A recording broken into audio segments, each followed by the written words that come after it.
বাঙালি আর চা দুটো কিন্তু সম্পর্কযুক্ত।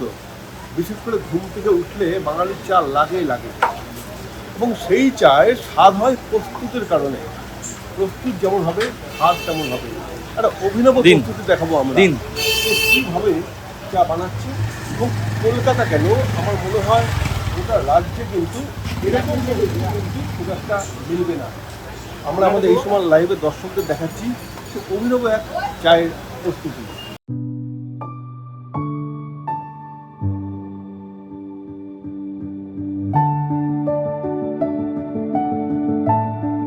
বড় ড্রামে টকবক করে ফুটছে জল, সেই ফুটন্ত জলেই তৈরি হচ্ছে চা। শুনতে অবাক লাগলেও এটাই দীর্ঘদিনের ঐতিহ্য। 1-2 বছর নয়, এই অভিনব পদ্ধতিতে চা তৈরির ইতিহাস 100 বছরেরও বেশি পুরনো। আর সেই চায়ের স্বাদ নিতে আজও দূর দূরান্ত থেকে ছুটে আসেন অসংখ্য মানুষ। সাধারণত চা তৈরির জন্য কেটলি বা বড় পাত্র ব্যবহার করা হলেও এখানে দৃশ্যটা একেবারেই আলাদা। বিশাল ড্রামে অনবরত ফুটতে থাকে জল। নির্দিষ্ট পদ্ধতিতে সেই জলে চা তৈরি করা হয়। দীর্ঘক্ষণ ধরে ফুটতে থাকা জলের সঙ্গে চায়ের মিশ্রণে তৈরি হয় এক বিশেষ স্বাদ আর গন্ধ, যার টানেই বারবার ফিরে আসেন ক্রেতারা। এটা 105 বছরের দোকান। আমাদের 3 পুরুষ চলছে এ থেকে।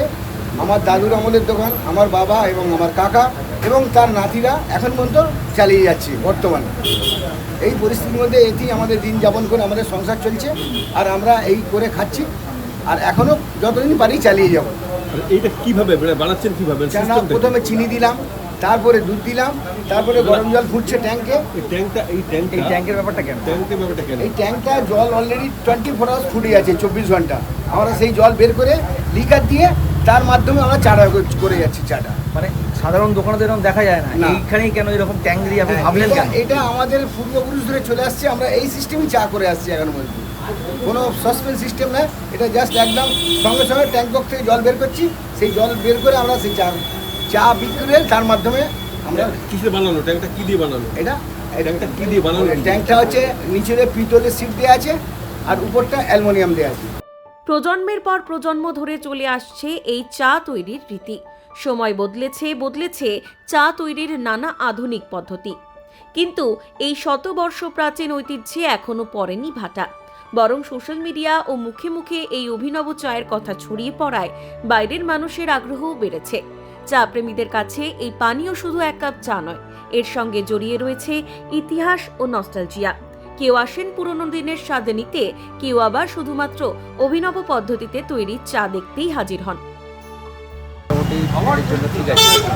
আর এই চায়ের দোকানটা আমি এখানে 17-18 বছর এখানে এই চায়ের ভিতরে কোনো প্রবলেম হয় না, ঠিক আছে। এই চায়ের দোকান থেকে লিকারি চা খাই। হ্যাঁ, এখানেই চা খাচ্ছি। অত্যন্ত ভালো চা, সুস্বাদু চা বলতে যা বোঝায় সেটা আমরা পাচ্ছি এখান থেকে। এবং শুধু তাই নয়, কলকাতায় এই জিনিসটা যেটা এই যে আপনার ড্রাম বসিয়ে গরম জলে ইয়েতে, এটা একটা অভিনব, যা নাকি অন্য কোনো চায়ের দোকানে যেটা পাওয়া যায় না। অত্যন্ত ভালো লাগলো, এবং যথেষ্ট আমার মনে হয় যেভাবে আপনার জল ফুটছে সারাক্ষণ ধরে, সেটা অনেক বেশি হাইজিনিক। দোকানের সামনে তাই দিনের বিভিন্ন সময়ে দেখা যায় ভিড়। বড় ড্রামে ফুটতে থাকা জল, তার পাশে চা তৈরির ব্যস্ততা আর ধোঁয়া ওঠা গরম চায়ের কাপ, সব মিলিয়ে তৈরি হয় এক অন্য রকম পরিবেশ। শতবর্ষ পেরিয়েও এই চা আজও টিকে রয়েছে মানুষের ভালোবাসায়। আধুনিকতার দাপটে যখন বহু পুরনো খাবার ও পানীয়ের ঐতিহ্য হারিয়ে যাচ্ছে, তখন ফুটন্ত জলের বড় ড্রাম থেকে তৈরি এই চা যেন মনে করিয়ে দেয়, স্বাদের সঙ্গে ইতিহাস মিশে গেলে তার আকর্ষণ কখনো পুরনো হয় না। কলকাতার বুকে 100 বছরেরও পুরনো চায়ের দোকান। বড় ড্রামে টকবক করে ফুটছে জল, তাতে চা আর চিনি দিয়ে তৈরি হচ্ছে চা। অভিনব এই চা খেতে কিন্তু দূর দূরান্ত থেকে আসছেন মানুষ। ক্যামেরায় বাপুন শাসক, বিপ্লব চক্রবর্তী, এই সময় লাইভ।